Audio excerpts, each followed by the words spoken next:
राधा राधा राधा राधा राधा राधा श्री राधा राधा राधा राधा राधा राधा राधा श्री राधा राधा राधा राधा राधा राधा राधा श्री राधा राधा राधा राधा राधा राधा राधा श्री राधा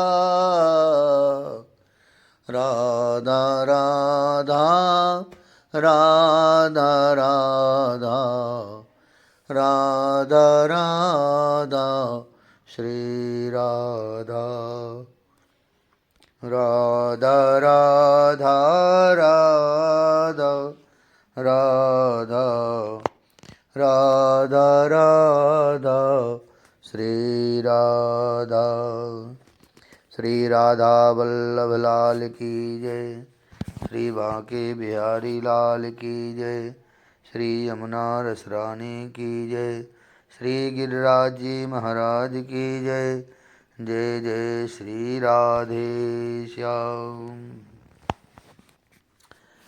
निकुंज रहस्य श्री राधा चरितामृतम। अर्जुन सखी बन गए थे। मानसरोवर में स्नान करते ही सब कुछ अर्जुन ने ललिता सखी के कहने पर ही किया था। सुंदरी, तुम तो बहुत सुंदर हो गई। अर्जुन सखी रूपा अर्जुन हंसी थी ललिता सखी। फिर अर्जुन का हाथ पकड़कर ले गईं। सामने वृंदावन दिखाई दिया, भू वृंदावन।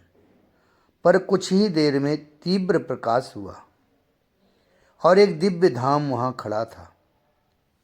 अर्जुन ने इधर उधर देखा।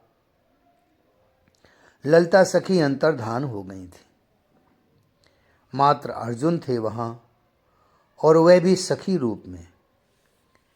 इधर उधर दृष्टि दौड़ाई। नाना प्रकार के कुंज हैं, लताएं बड़ी मनोहारी हैं, नाना जाति के पुष्प खिले हैं। छोटे छोटे सरोवर हैं जिनमें कमल के पुष्प हैं। कुमुदनी की संख्या ज़्यादा है। कमल भी जो हैं वे अभी खिलेंगे नहीं, क्योंकि सूर्योदय नहीं हुआ। सामने यमुना बह रही है, उसके तट पर बालुका, वो तो कपूर के चूर्ण जैसा लगता है। हवा में भी कितनी सुगंध है। अरे, अर्जुन ने आनंदित होकर देखा, पक्षी बोल रहे हैं, राधे राधे। पक्षियों में विशेष मोर राधे राधे कहकर आनंदित हो रहे हैं। कोयल, सुक, मैना, सबकी ध्वनि कितनी मधुर है। अर्जुन भाव विभोर हैं। तभी दूर से हंसती खिलखिलाती सखियां दिखाई दी। अर्जुन ने देखा, ये समस्त सखियां बहुत सुंदर थीं। अर्जुन ने तो उर्वशी के प्रेम को ठुकरा दिया था, पर ये जो सखियां हैं, इनके आगे तो हजारों उर्वशी भी न्योछावर हैं। कितनी सुंदर हैं ये सब।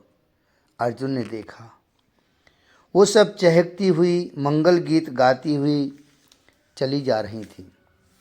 अर्जुन दौड़े उन सखियों के पास। अर्जुन को अपनी ओर आते देखा तो सखियां रुक गईं। उन्होंने देख लिया था अर्जुन को। कौन हो तुम? इस दिव्य निकुंज में तो देवादियों का भी प्रवेश नहीं है। यहाँ तो बड़े बड़े योगींद्र भी प्रवेश नहीं पाते। फिर तुम कैसे आ गई यहाँ? सखियों ने अर्जुन से पूछा था। ललिता सखी की कृपा से मैं यहाँ हूँ, अर्जुन ने उत्तर दिया। पर तुम हो कौन? अपना परिचय तो दो। हमें पता है ललिता सखीजू की कृपा से ही तुम यहाँ हो, पर तुम हो कौन? मैं वासुदेव का मित्र अर्जुन हूँ। अर्जुन ने उत्तर दिया, नारायण के अवतार वासुदेव, तुम उनके सखा हो? एक सखी ने तुरंत पूछ लिया। हाँ, पर वासुदेव नारायण के अवतार? अर्जुन ने पूछना चाहा। हाँ, 2 अवतार एक साथ हुए हैं। पृथ्वी पर मथुरा में वसुदेव के यहाँ जो कृष्ण प्रकटे वो नारायण के अवतार कृष्ण हैं, पर गोकुल वृंदावन में जिन कृष्ण ने लीला की वो नारायण के अवतार नहीं, अपितु स्वयं अवतारी कृष्ण हैं। वो कभी वृंदावन छोड़कर नहीं जाते, वो कभी अपनी श्री राधा से दूर नहीं होते, पर भूलोक में तो लीला करनी है। इसलिए मथुरा और द्वारिका के लिए नारायण स्वरूप वासुदेव ने लीला को संभाला।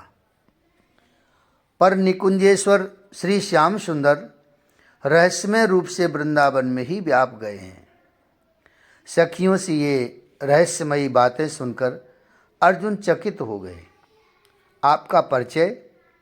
आप लोग कहाँ जा रहे हैं? अर्जुन ने हाथ जोड़कर पूछा। युगलवर को उठाने। समय हो गया है मंगला आरती का, तो हम सब वहीं जा रही हैं। क्या तुम भी चलोगी? अर्जुन ने प्रसन्नता व्यक्त की और चल पड़े सखियों के साथ। मध्य मध्य में फूलों की फुहार छूट रही है। मणिमाणिक्य के मार्ग हैं। मार्ग के दोनों ओर कुंजों की शोभा अत्यंत सुंदर है। लाल चटक रंग के फूल खिले हैं। कहीं कहीं गुलाब, जूही, केतकी, बेला। ये कौन सी ऋतु है? निकुंज की शोभा में अर्जुन खो गए थे तो पूछ बैठे, अभी कौन सी ऋतु चल रही है? सखियां हंसी। निकुंज में कोई जड़ नहीं है, सब चैतन्य है। मतलब? अर्जुन समझे नहीं थे। देखो उसे, तोता बनकर नाम रट लगाने वाली। अर्जुन देखो। ओह, ये क्या? वो कोई सुख यानी तोता नहीं, वो तो सखी थी। हंस पड़ी सखी रूप में आते हुए। अर्जुन कुछ समझ नहीं पा रहे, पर पूछते हैं कि ये क्या है? हे अर्जुन, निकुंज का एक ही धर्म है, हित धर्म।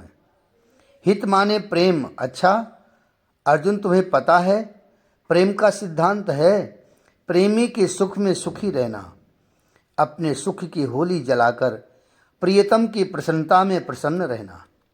अर्जुन, तुमने पूछा कि यहाँ ऋतु कौन सी है अभी, तो सुनो, यहाँ ऋतु भी हम ही हैं। युगलवर को जब गर्मी लगे तो हम ही वायु बनकर चलने लगते हैं और उन युगल को छूकर हम धन्यता का अनुभव करते हैं। जब हमें लगता है बैठे बैठे युगलवर बोर हो रहे हैं तो हम पक्षी बनकर उनको गान सुनाते हैं। कोई मोर बनकर नाचने लग जाती है। हे अर्जुन, ये प्रेम लोक है। इसमें हम सब की एक ही इच्छा है कि हमारे श्री प्रिया प्रियतम को सुख मिलना चाहिए। अर्जुन समझ रहे थे कि ये प्रेम लोक है जो बैकुंठ से भी ऊपर स्थित है। और एक बात और अर्जुन की समझ में आ रही थी कि ये लोग यंत्रवत होते हैं। साधक अपनी साधना से इन लोगों को प्राप्त करता है, पर ये प्रेम लोक साधना से नहीं मिलता, ये तो कृपा से ही प्राप्त होते हैं। ये कुंज कितने सुंदर सुंदर है ना? अर्जुन ने चलते हुए सखियों से पूछा। ऐसे 308 कोटि कुंज हैं और उनमें 84 कुंज प्रमुख हैं जिनमें युगलवर अपनी लीलाओं का संपादन करते रहते हैं। 84 कुंज। अर्जुन अति आनंदित थे। निकुंज में मंगला आरती का समय हो रहा था, इसलिए सखियां जल्दी जल्दी जा रही थीं। सखी भाव से भावित होना क्यों आवश्यक है? हे सखियों, ये मेरा प्रश्न है। मेरे में अभी पुरुष भाव आ ही नहीं रहा। मैं पूर्ण सखी भाव से भरा हुआ हूँ, पर इसकी आवश्यकता क्या है? अर्जुन के इस प्रश्न को सुनकर सखियां हंसीं और बोलीं, हे अर्जुनी, अब बातें ना बनाओ, शीघ्र चलो। नहीं तो मंगला आरती छूट जाएगी। सखियां तेज चाल से चलने लगीं। साथ में अर्जुन भी चल रहे थे। ना ना, अभी ना जगाओ, अभी तो सोए हैं हमारे युगल सरकार। बड़े प्यार से दुलार से रंग देवी सखीजू ने कहा था, पर उठाना तो पड़ेगा ना, रात भर के सोए हैं, भूख लग रही होगी। ललिता सखी ने स्नेह से भर कर कहा। पास में जाती हैं वो प्रमुख अष्ट सखियां, देखती हैं बड़ी गहरी नींद में सोए हैं, जगाना उचित नहीं है। रंग देवी जू फिर बोल उठती हैं। कुछ देर रंग देवी और ललिता में बातें हुईं। बस उसी समय कमल नयन के नयन खुल गए, कमल लोचनी के लोचन खुल गए। सखियां देख रही हैं। आहा, दोनों किशोर और किशोरी उठ गए थे। घुंघराले बाल उलझे हैं। श्री किशोरी जी का हार और श्याम सुंदर की मोतिन की माला, दोनों एक दूसरे में उलझे हैं। श्याम सुंदर की आंखों में लाली लगी है और श्री किशोरी जी के अधरों में काजल लगा है। उलझे हुए हैं दोनों एक दूसरे में। उठकर बैठ गए। सखियों ने दर्शन किया, नजर उतारी, दूध मेवा का भोग लगाया। युगल सरकार ने दूध पिया, फिर आचमन कराया, दोनों को मुंह पोंछ दिया है। अर्जुन सखी देख रहे हो? देखो। सखियों ने अर्जुन को दिखाया। अब ललिता और रंगदेवी ने परस्पर अंगों में चित्रावली करने के लिए युगलवर के हाथों में तूलिका और विलेपन करने के लिए सुगंधित द्रव्य अर्पित करने लगी। तूलिका लेकर श्री जी के अंगों में श्याम सुंदर चित्रावली बनाने लगे। श्री जी श्याम सुंदर के अंगों में चित्रावली बनाने लगीं। जब जब कुछ विशेष बनाना होता तब ललिता सखी सहायता करने के लिए आगे रहती ही थीं। अर्जुन, सखी भाव के बिना क्या हमारी श्री जी के अंगों में तुम चित्रावली कर सकते हो?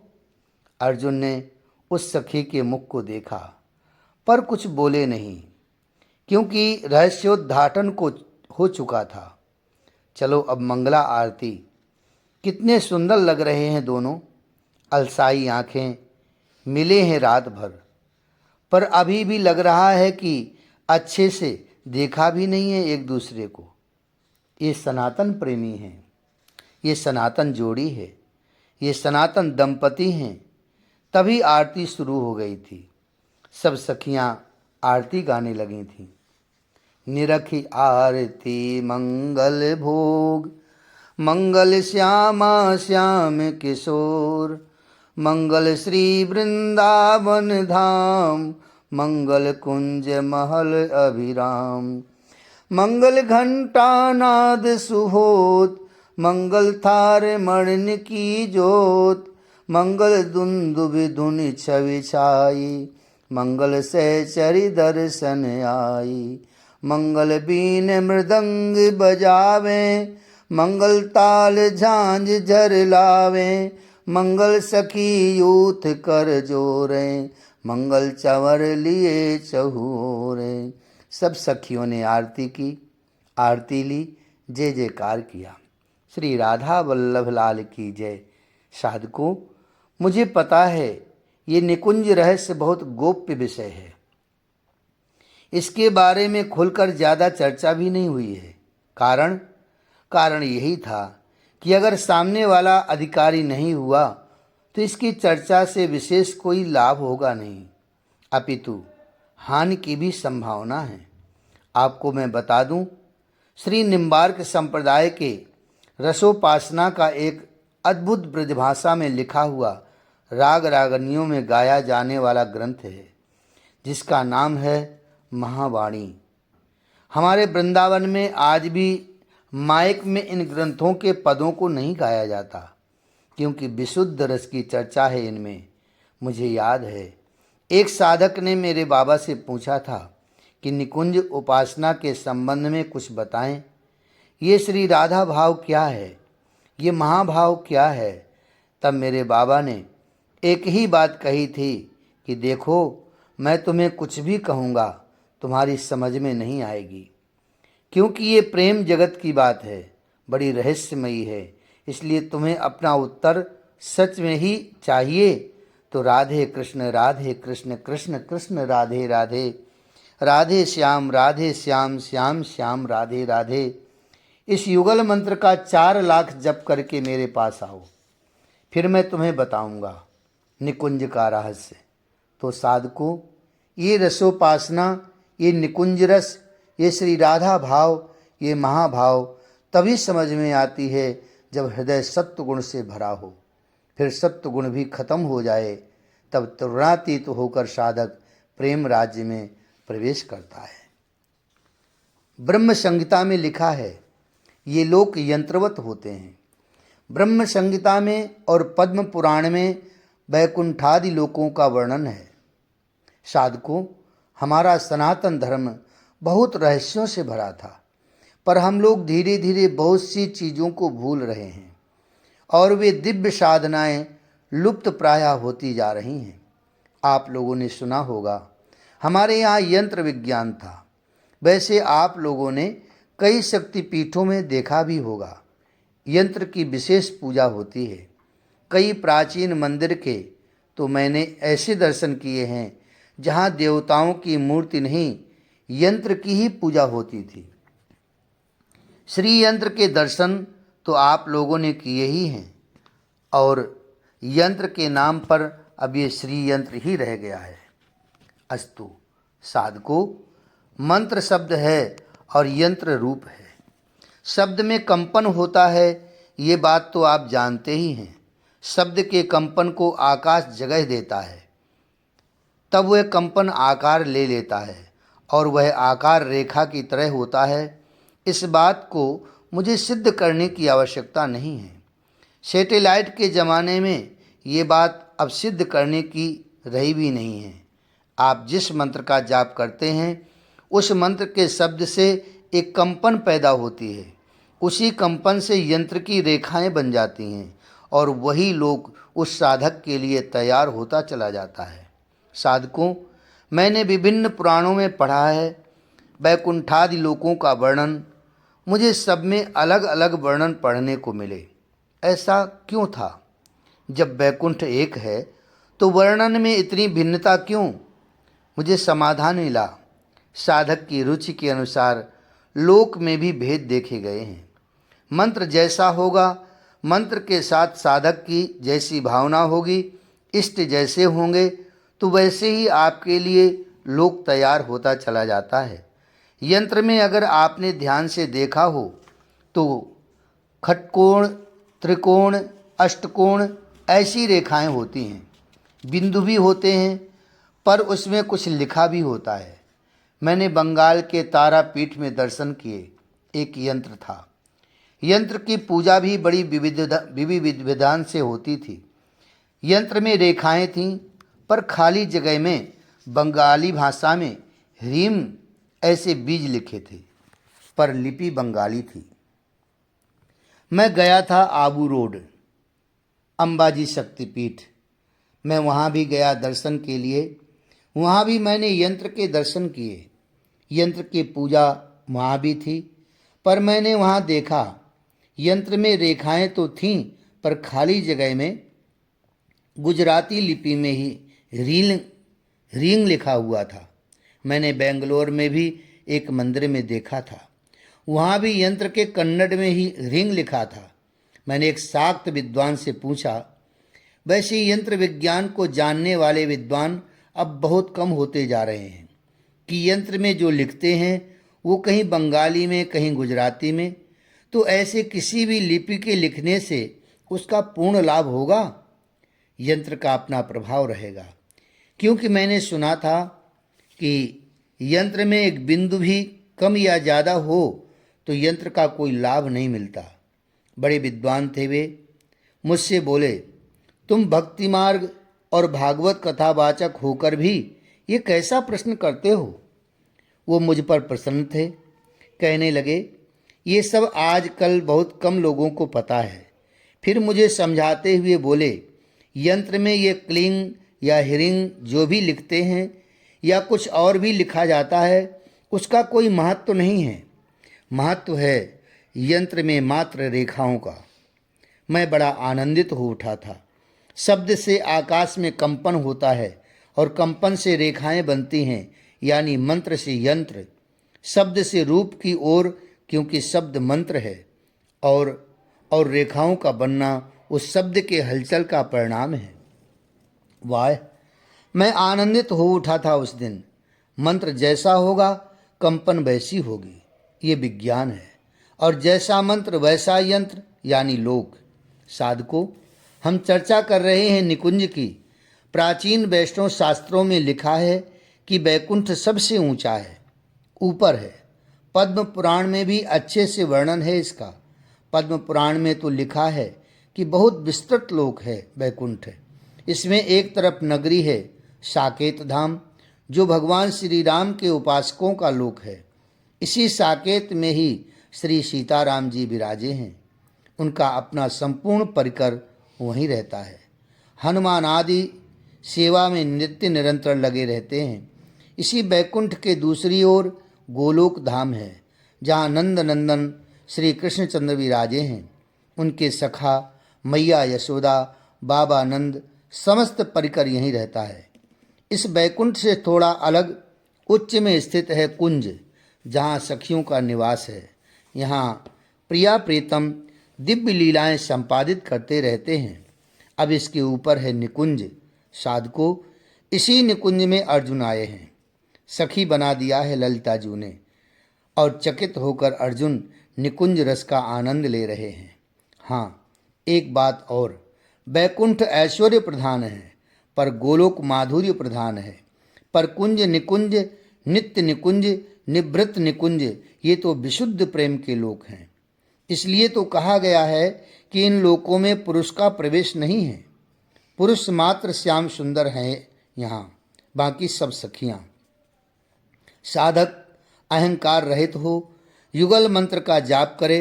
युगल मंत्र के अर्थ का चिंतन करते हुए दिव्य सिंहासन में विराजे युगलवर, ऐसा ध्यान करते हुए श्री राधा इन दिव्य नामों से प्राणायाम करते हुए अपनी वृत्ति मंत्राकार बना ले। अहंकार पूर्ण रूप से गल गया तो हो गए सखी। फिर यही मंत्र तुम्हें यंत्र निकुंज लोक में पहुंचा देगा, जहाँ सर्वत्र प्रेम का ही राज्य है, जहाँ प्रेम ही झरता है, जहाँ प्रेम ही प्रेम है। सॉरी साधकों, मैंने आज आपको बोर किया। चलिए अब उसी प्रेम देश निकुंज में, जहाँ अर्जुन सखी बने घूम रहे हैं और प्रेम सुधा को छक्कर पी रहे हैं। मंगला आरती हो गई थी। निकुंज में सखियों ने युगलवर को फिर सुला दिया था और स्वयं दूसरे कुंज में चली गईं। यहाँ कितना आनंद है, सर्वत्र रस ही रस है। आसपास पुष्पों की कितनी सुंदर सुंदर क्यारियाँ हैं। हरी हरी घास कितनी सुंदर लग रही है। ऐसा लग रहा है कि हरा गलीचा ही बिछा दिया। तभी आकाश से छोटी छोटी बूंदें टपकने लगीं। बादल छा गए। अर्जुन ने सखियों से पूछा, जल्दी चलो, बादल आ रहे हैं। कुछ नहीं होगा, गर्मी थोड़ी लग रही थी तो बूंदें पड़ने लगीं। गर्मी थोड़ी लग रही थी तो बूंदें पड़ने लगीं। सखी की बात सुनकर अर्जुन चौंके। क्या मतलब? तुम्हारी कामनाओं से ही सब हो जाएगा? तुम जो चाहोगी वही होगा? हाँ, सखियों ने मंद मुस्कुराते हुए कहा। अर्जुन क्या उत्तर देते? वे पीछे पीछे चलते रहे सखियों के। एक कुंज में आ गई थी सखियां, चंदन घिसने लगीं। ये क्या कर रही हो? अर्जुन ने पूछा। देख नहीं रहे अर्जुन, हम चंदन घिस रही हैं, क्योंकि अब युगल सरकार को उठाकर हम स्नान कराएंगे। उनके दिव्य देह में केसर और चंदन लगाएंगे। उबटन से उनके देह को और चमकाएंगे। तुम भी सेवा करो कुछ, लो चंदन घिसो या उबटन तैयार करो। अर्जुन केसर और चंदन घिसने लगे। सारी सखियां बड़े प्रेम से गीत गा रही थीं और स्नान आदि की व्यवस्था भी देख रही थीं। अर्जुन चलो। सब सखियां सुंदर और सुगंधित सामग्रियां लेकर चल पड़ीं। युगल सरकार के पास। सब सखियों ने जाकर ललिता जी को सामग्रियां सौंप दी। अर्जुन ने स्वयं घिसे चंदन को ललिता सखी के हाथों में जब दिया तब ललिता सखी हंसी। अब मधुर ध्वनि में शहनाई बजने लगी थी। सुबह का राग छेड़ दिया था। मधुर मधुर ध्वनि निकुंज में छाने लगी थी। धीरे से नयन खोले चारों ओर देखने लगे श्याम सुंदर। फिर प्रिया श्री जी उठी, श्याम सुंदर को देखा और बड़े प्रेम से अपने हृदय से लगा लिया। आहा, कितनी सुंदर झांकी है। दोनों एक दूसरे के बाहों में ऐसे शोभा पा रहे हैं जैसे बादल में चंचला चमक उठती है। आओ इधर। ललिता सखी ने अर्जुन को अपने पास बुलाया। अर्जुन के आनंद का ठिकाना नहीं। वो उछलते कूदते अपनी लहंगा संभालते पहुंच ही गए ललिता सखी जू के पास। ये लो पंखा, करो अर्जुन, धीरे धीरे करना। अर्जुन ने पंखा लिया और युगल सरकार को पंखा करने लगे। पर ये क्या, जैसे ही पंखा हाथ में लिया अर्जुन ने और पंखा करने लगे, ध्यान गया श्याम सुंदर के कपोल में। लाली लगी थी कपोल में, प्रिया श्री जी के अधरों की लाली। अर्जुन ने जैसे ही ये देखा भाव में डूब गए अर्जुन। उनके हाथों से पंखा गिर गया और वो मूर्छित होने लगे। ललिता सखी ने संभाला, अर्जुन क्या हुआ? पर अर्जुन तो मत्त हैं, उन्हें आनंद आ रहा है। ललिता सखी ने डांटा अर्जुन को, अर्जुन जो तुम कर रहे हो इस निकुंज में ये गलत है। उठो और अपनी सेवा में ध्यान दो। ललिता सखी ने थोड़ी तेज आवाज में कहा था। अर्जुन संभल गए और सावधान होकर फिर पंखा करने लगे। ललिता सखी ने अर्जुन को समझाया, अर्जुन निकुंजरस उपासना ये सबसे अलग है। इसमें मात्र अपने युगलवर की प्रसन्नता पर ही हमारा ध्यान रहना चाहिए। अपने ही आनंद में खोना, अपने ही आनंद को महत्व देना ये प्रेम नहीं है। हे अर्जुन, तुम पंखा कर रहे थे, तुमको आनंद आया और तुम उसी आनंद में बहने लगे और सेवा तुमसे छूट गई। उस आनंद के कारण हमारी सेवा छूटी, हमारे प्रियतम से हमारा ध्यान हट गया तो बेकार है ऐसा आनंद। छोड़ो उस आनंद को। हम आनंद के चलते प्रियतम की सेवा से दूर हो जाएं, ये तो गलत है ना। अर्जुन को प्रेम का गूढ़ सिद्धांत समझा दिया था ललिता सखी ने। अब चलो स्नान कुंज में, युगलवर को ले चलो सखी, अब स्नान करेंगे दोनों। अर्जुन सावधान है, अब वो केवल ललिता सखी को ही देख रहे हैं। जय जय श्री राधे। राधे कृष्ण कृष्ण कृष्ण राधे राधे। राधे श्याम श्याम श्याम राधे राधे। राधे कृष्ण कृष्ण कृष्ण राधे राधे। राधे श्याम श्याम श्याम राधे राधे। श्याम श्याम राधे राधे। श्याम श्याम राधे राधे। श्री राधा वल्लभ लाल की जय। श्री यमुना रसरानी की जय। श्री गिरिराज जी महाराज की जय। श्री ब्रज रज रानी की जय। श्री वृंदावन धाम की जय। जय जय श्री राधे श्याम। जय जय श्री राधे श्याम। जय जय श्री राधे श्याम।